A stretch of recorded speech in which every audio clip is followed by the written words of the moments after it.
जागतिक महिला दिनानिमित्त खासदार डॉक्टर शोभाताई बच्चाव यांच्या वतीने विशेष नाविन्यपूर्ण व उल्लेखनीय काम करणाऱ्या महिलांचा आदर्श महिला पुरस्कार 2025 सन्मान सत्कार सोहळा संपन्न। जागतिक महिला दिनानिमित्त धुळे लोकसभा मतदारसंघाच्या खासदार डॉक्टर शोभाताई दिनेश बच्चाव यांच्या वतीने समाजातील विशेष नाविन्यपूर्ण व उल्लेखनीय काम करणाऱ्या महिलांचा आदर्श महिला पुरस्कार 2025 सन्मान सत्कार सोहळा आज आयोजित करण्यात आला होता। धुळे शहरातील गल्ली नंबर 6 येथील मनभावन बँक्वेट हॉल या ठिकाणी सकाळी 11 वाजता सदर पुरस्कार वितरण कार्यक्रम या ठिकाणी पार पडला। तर या प्रसंगी या ठिकाणी धुळे लोकसभा मतदारसंघातील खासदार डॉक्टर शोभाताई दिनेश बच्चाव, धुळे मनपा आयुक्त अमिता दगडे पाटील, जिल्हा परिषद माजी अध्यक्षा धरतीताई देवरे, माजी महापौर कल्पनाताई महाले, अप्पर तहसीलदार वैशाली इंगे, जिल्हा परिषद सीओ विशाल नरवडे यांच्या पत्नी सौ तेजस्विनी नरवडे,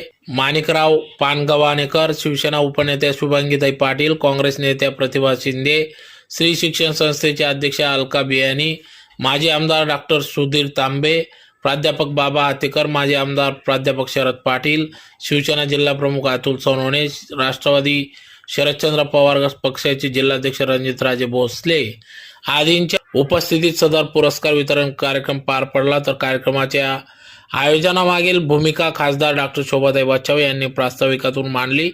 तर आज समाजात स्त्री ही पुरुषाच्या खांद्याला खांदा लावून प्रत्येक क्षेत्रात पुढे आहे, कार्य करीत आहे। अनेक महिला आपापल्या क्षेत्रात उल्लेखनीय कार्य करून आपली स्वतःची ओळख आणि योग्यता सिद्ध करतात।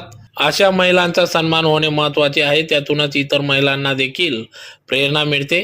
या उदात्त भावनेतून सत्कार समारंभ आयोजित केल्याचे खासदार डॉक्टर शोभाताई बच्चाव यांनी कार्यक्रम प्रसंगी सांगितले। तर या कार्यक्रम प्रसंगी या ठिकाणी राष्ट्रवादी काँग्रेस पक्षाच्या ग्रामीण जिल्हाध्यक्षा उषाताई पाटील यांच्यासह अनेक विविध कार्यक्षेत्रात कार्य करणाऱ्या महिलांचा सन्मान सत्कार पुरस्कार देऊन त्यांना या ठिकाणी सन्मानित करण्यात आले। तर यावेळेस महिला वर्ग मोठ्या संख्येने उपस्थित होता। तर सर्व महिलांचा आज महिला दिनानिमित्त सत्कार केल्याने खासदार डॉक्टर शोभाताई बच्चाव यांचा आभार या ठिकाणी महिला वर्गाच्या वतीने व्यक्त करण्यात आला। तर या कार्यक्रमाचे सूत्रसंचालन पूनमताई बेळसे यांनी केले।